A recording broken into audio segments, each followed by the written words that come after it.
little more of a timeline of the events that have taken place here today and what we know up to this point with the investigation. At approximately 10:20 a.m. this morning, the Broward County Sheriff's Office received alerts about reports of an active shooter and radio traffic from school resource officers concerning the same concern, or having the same concern. Within minutes, law enforcement was on scene, as well as 2 school resource officers assigned here to the school who immediately encountered the subject within just minutes of this report going out.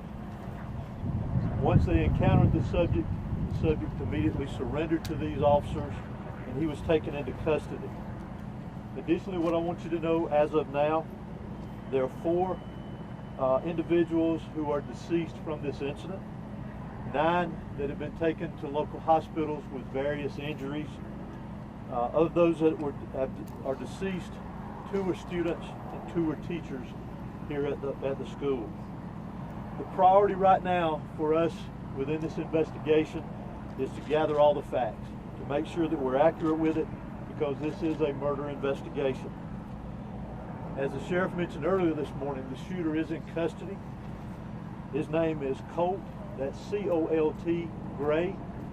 He is a 14-year-old student here at the school, G-R-A-Y. He is a 14-year-old student here at the high school. Again, he has been taken into custody. He will be charged with murder, and he will be tried as an adult and handled as an adult. We are coordinating these charges and obviously this investigation with District Attorney Brad Smith, who is the District Attorney for the Piedmont Judicial Circuit here. Since earlier this morning we talked with you, and since the incident occurred, numerous interviews have been taking place through our investigation with students, faculty, as well as any other witnesses that we could identify. Law enforcement had a very, very swift response to this incident once the incident was determined that there was a concern here. Those resources, whether it was in that response or throughout this investigation to assist, came obviously from the Sheriff's Office here, from other local law enforcement agencies, state law enforcement agencies, and enforcement agencies as well. To include, not to be left out, multiple EMS personnel, multiple fire personnel, and agencies. Those agencies responded here as well today, and I am extremely grateful, as I know the sheriff is, for that quick response and the partnerships of working here together with what all has gone on. Currently, from the investigative perspective, we have crime scene agents and other special agents from the GBI, from close to a dozen of our different work units from across the state that have responded here today to work on this investigation, again, collecting evidence, conducting interviews, and so forth.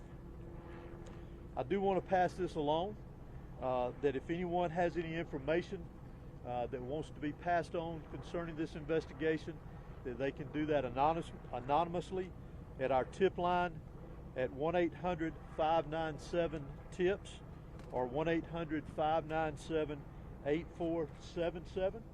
They can also report this on by downloading the See Something, Send Something app. They can be done by Android or Apple phones, either one. If they need to report any tips concerning this investigation. Let me close out before I turn this over to the sheriff and let you just remind you that this is still a very active investigation. There is still a lot that is very fluid. There's still a lot of interviews to be conducted that will continue on into the night, as well as crime scene work and collecting and gathering evidence. But what is more important for me to mention here to you is my heartfelt sympathy to the parents, the students that were here today. Regardless of where they were in the school, this has got a great impact on them as well as on this community.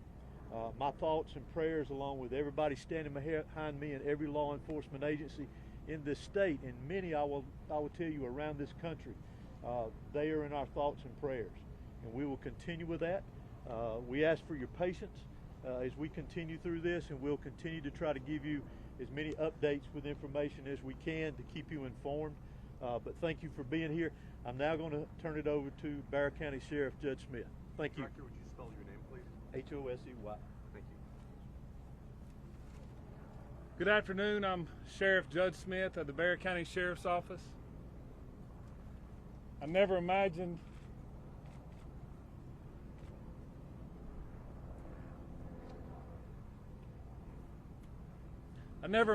that I would be speaking to the media in my career over something that happened today, the pure evil that happened today. I cannot thank the people behind me for the support they give me today, to give this office and give this staff. This hits home for me. I was born and raised here. I went to school in this school system. My kids go to this school system. I'm proud of this school system. My heart hurts for these kids. My heart hurts for our community. But I want to make it very clear that hate will not prevail in this county. I want that to be very clear and known. Love will prevail over what happened today. I assure you of that. It is very early as to what happened.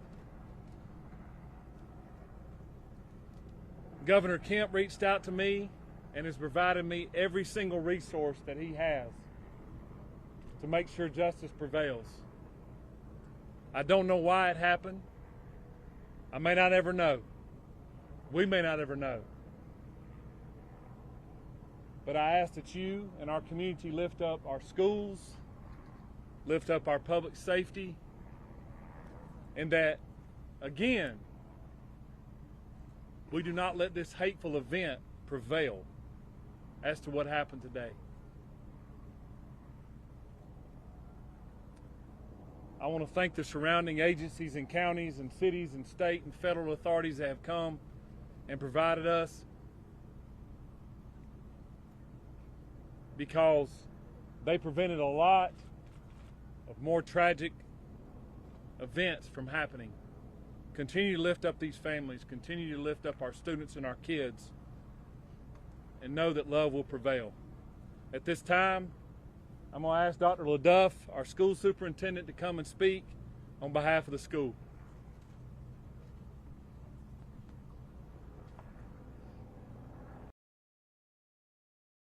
Bexar County school system.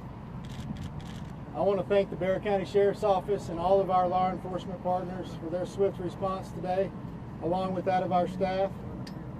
I'd also like to thank our community for their response and patience as we work to reunify the students with their families here today and secure the rest of our school campuses. Our schools will be closed for the remainder of this week as we cooperate fully with law enforcement to get answers to the many questions that we all have about this incident here today. But as we are closed, our central offices will remain open, where we will have grief counseling available for our community every day this week and thereafter, as we support each other through this terrible event. In closing, I just want to say to our community, as a school system, we are here for you, we support you, and we are ready to get you any support that you may need as we grieve through this together. Thank you. Sheriff, if you're saying hate will not prevail in this community, are you investigating this as some sort of hate crime? Well, shortly, if someone decides to take a firearm into a school where kids are given an education or entitled to an education and want to harm others, to me it's hateful. Sheriff, can you talk about the initial interaction between whoever was able to stop the shooter? Can you describe that to us? How did it go down? What exactly happened first? Obviously the shooter was armed, and our school resource officer engaged him, and the shooter quickly realized that if he did not give up, that it would end with an OIS, an officer involved shooting. He gave up, got on the ground, and the deputy took him into custody. Sheriff, any idea how the weapon got inside the school, and was there any warning that this was going to happen? Not that I'm aware of. Again, very early, and we're still looking into that, whether or not, or how he obtained it and how he got it into the school. Any conversations at all with his parents or his family to learn more about what led up to these moments? We have. Any information you can share? No. What kind of weapon was It it? seems like you have It seems like you have a large Hispanic population. Have you been able to communicate with the people in their language to make sure that everybody knows what's happening? Yes, sir, I have. The school and our office has people that speak in Spanish, and they have spoke to those folks as well. Yes. How is Denver surveillance helping the sheriff? With law enforcement now? Sorry. Is the shooter talking and is he saying why? The shooter was interviewed, and he was speaking with our investigators earlier, along with the GBI. How is Sheriff, Denver can you Denver identify surveillance? the How's that two helping you, Sheriff? It is helping our investigation. Can you say Sheriff, reports of threatening calls perhaps made to the school prior to the shooting. Is that accurate? None that I'm aware of. What Were weapon all was used? 9 injured victims shot? In some capacity, yes. Sheriff, can you tell us about the 2 individuals deceased and was one targeted? We don't know of any targets at this point. Last Sheriff, question. what kind of weapon was used? Have you identified the weapon? We have not identified that at this point. No. Sheriff, is there a connection? This is the last question I'm going to take. Sheriff, is there a connection between the shooter and the victims? None that I'm aware of. Was the shooter, is this a student here? I know that you have a lot of questions about the student and that we mentioned that we identified earlier. Keep in mind that that's part of our investigation, that we're looking into every aspect of that individual, his connection here at the school. Obviously, as I mentioned earlier, he was a student here. So as part of our investigation, we're looking into all aspects, current and prior, involving that individual. Can you tell us how many Was or rounds were is fired? a student? Can you tell us how many rounds were fired? Do what? The shooter is a student, yes. Is a student. When can we expect the We do not know how many rounds. Director, has that shooter had any past history with law enforcement? For now, this is the information that we have. It is an active investigation. I assure you, we do plan to come back out here in a couple of hours. Please make sure you're following the GBIX page. That's what's going to be putting the updates. If there's anything that's new, we'll make sure that we share that information. It's still very early. Investigators have a lot of work to do. We appreciate your patience. Do expect another in-person news conference out here in the next few hours. Monitor the X page, and we'll be sure to update you accordingly. Thank you. And that's the on x.com. Thank you. Thank you.